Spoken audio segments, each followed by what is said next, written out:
एक छोटे से गांव में रामू नामक एक गरीब किसान रहता था। उसके पास एक छोटी सी जमीन थी और उसके पास किसी भी तरह का बड़ा संसाधन नहीं था।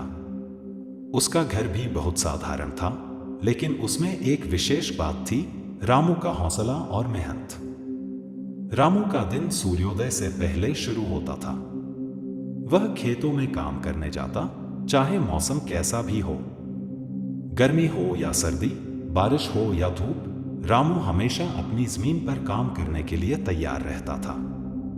उसका सपना था कि वह अपनी जमीन से इतना अन्न उपजाए कि न सिर्फ अपने परिवार का पेट भरे, बल्कि गांव के अन्य किसानों की भी मदद कर सके। लेकिन रामू की राह में कई मुश्किलें थीं। एक साल गांव में जबरदस्त सूखा पड़ा।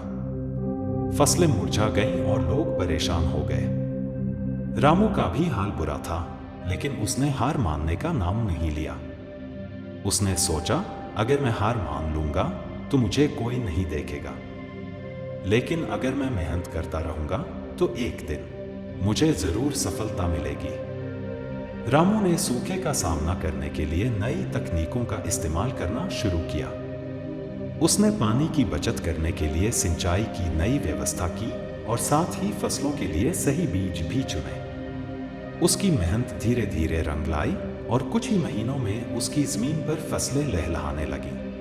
वह दिन भी आया जब रामू ने अपनी जमीन से इतनी अच्छी फसल उगाई कि न केवल अपने परिवार का पेट भरा, बल्कि गांव के अन्य गरीब किसानों को भी मदद दी।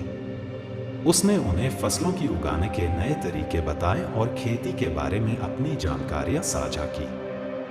धीरे धीरे गांव में हर किसान की जिंदगी सुधरने लगी। रामू ने अपने गांव में खेती के मामले में एक नई रोशनी पैदा की। कुछ सालों बाद रामू का नाम गांव में ही नहीं, बल्कि आसपास के क्षेत्रों में भी प्रसिद्ध हो गया।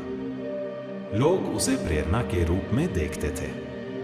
उसकी मेहनत और समर्पण ने उसे उसकी जिंदगी की सबसे बड़ी सफलता दिलाई थी। आज भी गांव के लोग रामू की कहानी सुनाते हैं और कहते हैं, रामू की तरह अगर हम भी मेहनत करें और कभी हार न माने तो हमें भी सफलता जरूर मिलेगी।